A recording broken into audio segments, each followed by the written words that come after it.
Side खबरों के लिए सब्सक्राइब करें फ्लेम मीडिया और उसके बाद बेल आइकन को प्रेस करें ताकि सबसे पहले आपको मिले एक्सक्लूसिव खबरें।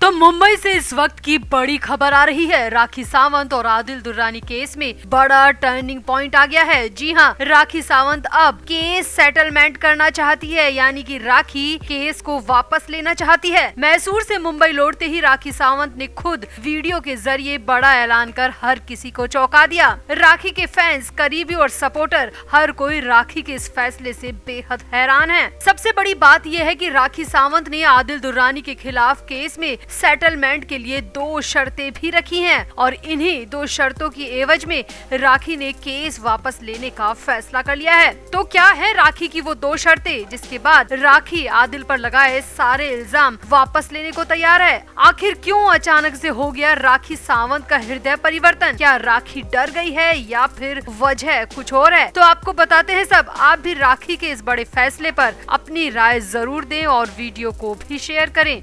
तो जब से राखी सावंत मैसूर यानी कि आदिल के घर से वापस मुंबई लौटी है, तब से ही बदली सी नजर आ रही है। हमेशा तेज तरार आवाज और रोबीले अंदाज में रहने वाली राखी बुरी तरह टूटी हुई नजर आई। दरअसल राखी सावंत ने अपने सोशल मीडिया अकाउंट पर एक वीडियो शेयर किया है और उसी वीडियो में राखी ने बड़ा ऐलान किया है कि वो आदिल के खिलाफ लगाए सारे केस वापस लेने को तैयार है। और राखी ने केस सेटलमेंट के लिए आदिल के सामने 2 शर्तें भी रखी है और दोनों ही शर्तों के बारे में भी राखी ने इस वीडियो में बताया है। वीडियो की शुरुआत में राखी बता रही हैं कि उनकी तबीयत खराब है, वो अच्छा महसूस नहीं कर रही। राखी ने वीडियो में बताया कि वो शूटिंग के लिए जा रही हैं और उनके किसी गाने की शूटिंग होनी है। कार में बैठे हुए बनाए इस वीडियो में राखी के मुताबिक इस गाने की आधी शूटिंग पहले ही हो चुकी है, फिर बीच में शूटिंग बंद करनी पड़ी थी क्योंकि पहले राखी शादी के विवाद में उलझ गई, फिर माँ की अचानक डेथ और उसके बाद कोर्ट कचहरी के चक्कर। इस वजह से अब राखी अपनी शूटिंग को फिर से रिज्यूम कर रही है। राखी इस वीडियो में बार बार रोते हुए कह रही हैं कि आदिल से विवाद के चक्कर में उनके हाथ से कई बड़े प्रोजेक्ट निकल गए, कई शूटिंग वो कर नहीं पाई, जिसकी वजह से उनकी आर्थिक स्थिति भी बिगड़ती जा रही है क्योंकि बिना काम के पैसा कहां से आएगा। राखी इसी वीडियो में चौंकाने वाला ऐलान भी कर रही है। राखी का कहना है कि वो कोर्ट कचहरी के चक्कर लगाते लगाते बुरी तरह थक चुकी है, टूट चुकी है। वो अब सभी चक्करों को खत्म करना चाहती है। जी हाँ, राखी ने कहा कि उन्हें समझ में आ गया है कि कोर्ट की प्रोसेस बहुत लंबी होती है। इस प्रोसेस में कई साल लग सकते हैं, इसीलिए अब वो केस के सेटलमेंट के लिए प्लान कर रही हैं। इस लंबे चौड़े वीडियो में राखी बार बार कह रही हैं कि वो अब सुखी जिंदगी जीना चाहती हैं, आदिल के साथ फिर से अपना घर बसाना चाहती है, परिवार और बच्चा चाहती हैं, मगर ऐसे ही कोर्ट के चक्कर काटने पड़ेंगे तो कुछ भी नहीं होगा। इसीलिए राखी का कहना है कि वो अपने वकीलों की सलाह पर केस को वापस लेने के बारे में विचार कर रही हैं। मगर राखी ने यहाँ पर 2 शर्त भी रखी है। राखी का कहना है कि आदिल के खिलाफ मैं सारे आरोप वापस लेने को तैयार हूँ, मगर मेरी पहली शर्त ये है कि आदिल जेल से बाहर आए तो बिल्कुल सुधरा हुआ आए। जी हाँ, राखी चाहती है कि आदिल जब जेल से बाहर आए तो अपनी उन सभी हरकतों को छोड़कर आए जिनसे राखी परेशान हुई है। और दूसरी शर्त ये है कि वो किसी और लड़की से अफेयर न करे। जी हाँ, राखी का इस वीडियो में साफ साफ कहना है कि अगर आदिल जेल से बाहर निकलकर सुधरा हुआ आता है और लड़कियों से दूर रहता है तो वो फिर से अपनी शादी को आगे बढ़ाने के बारे में सोचेंगी। और इन्हीं 2 शर्तों पर राखी आदिल पर लगाए तमाम इल्जामात भी वापस लेने को तैयार है।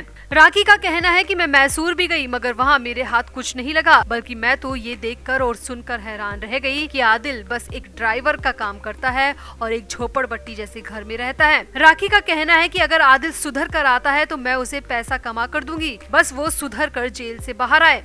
अब राखी सावंत इसी वीडियो में बार बार अपनी सेहत का हवाला भी देती रही हैं। आंसू पोंछते हुए राखी ने कहा कि शूटिंग पर सूजा हुआ चेहरा लेकर जाऊंगी तो एक बार फिर से ये प्रोजेक्ट भी मेरे हाथ से निकल जाएगा और ऐसे ही एक दिन काम मिलना बंद हो गया तो मैं मुंबई जैसे महंगे शहर में कैसे सरवाइव करूंगी। अब हो सकता है कि राखी के वकीलों ने ही राखी को सुझाव दिया हो कि केस वापस लेने में ही भलाई है, क्योंकि कोर्ट में आदिल के वकील राखी के लगाए सभी आरोपों को बेहद आसानी के साथ गलत साबित कर देंगे, क्योंकि राखी के पास तो अपने लगाए आरोपों को साबित करने के लिए कोई सबूत ही नहीं है।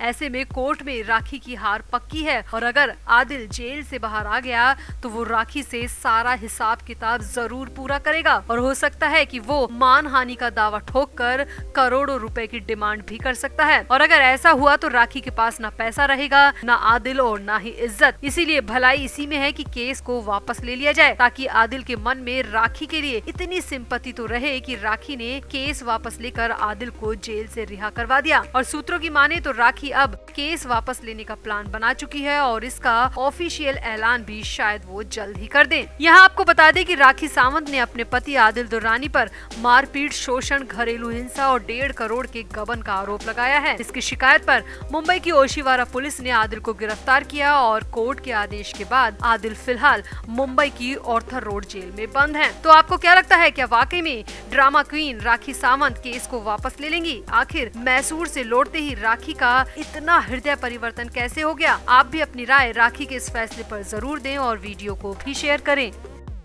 तो राखी सावंत इन दिनों पति आदिल दुर्रानी के खिलाफ केस दर्ज करने के कारण सुर्खियों में है। राखी सावंत ने हाल ही में आदिल दुर्रानी पर मारपीट, शोषण और पैसों का गबन करने का आरोप लगाया है। राखी की शिकायत के बाद आदिल के खिलाफ केस दर्ज कर लिया गया और आदिल इस समय न्यायिक हिरासत में है और ऑर्थर रोड जेल में बंद है। अब आदिल के होम टाउन मैसूर में भी एक ईरानी लड़की ने आदिल के खिलाफ रेप का केस दर्ज करवा रखा है। अब राखी सावंत भी इस वक्त मैसूर में पहुंची हुई है। राखी शर्लिन चोपड़ा समेत अपने कई करीबी दोस्तों के साथ मैसूर में डेरा डालकर बैठी हुई है।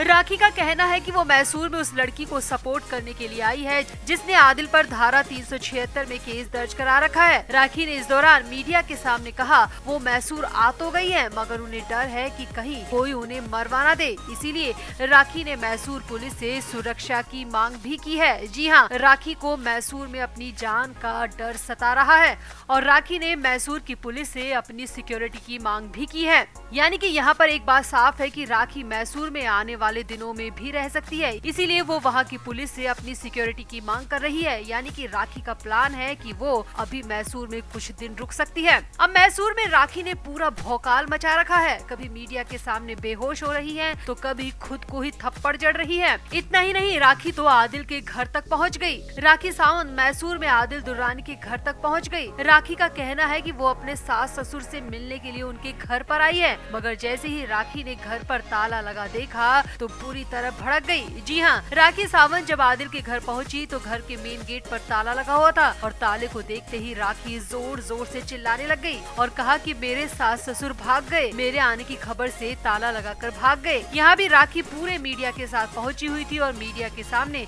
राखी ने खूब तमाशा किया। इतना ही नहीं, राखी ने तो ये भी कहा कि मेरे सास ससुर से कल मेरी फोन पर बात हुई थी, उन्होंने मुझे खूब डांटा, फटकारा और मुझे बहू मानने से मना कर दिया। राखी ने मीडिया कर्मियों को कहा कि आदिल के पिता ने उन्हें बहू मानने से इनकार कर दिया है। राखी ने बताया कि आदिल के पिता ने फोन पर कहा कि वो ऐसी गिरी हुई लड़की को अपनी बहू कभी एक्सेप्ट नहीं कर सकते। अब ऐसा कहते कहते भी राखी कई बार रोने लगी, कई बार बेहोश होकर गिरने की एक्टिंग करने लगी। राखी के ये सभी वीडियो सोशल मीडिया पर खूब वायरल हो रहे हैं। राखी सावंत के मुताबिक जब वो मैसूर पहुंची तो उनके ससुराल वालों ने बिल्कुल भी अच्छा बर्ताव नहीं किया। राखी सावंत ने कहा कि उन्होंने सुबह सास ससुर को फोन किया था तो उन्होंने राखी को खूब डांट लगाई। वो फोन पर कह रहे थे कि हमने तुम्हारी शादी और तुम्हें स्वीकार नहीं किया है। इसके बाद राखी सावंत ये बताते हुए रो पड़ी कि उनके सास ससुर ने उन्हें स्वीकार करने से मना कर दिया और जब वो ससुराल गई तो उन्होंने गेट बंद कर दिया और ताला लगाकर घर से चले गए।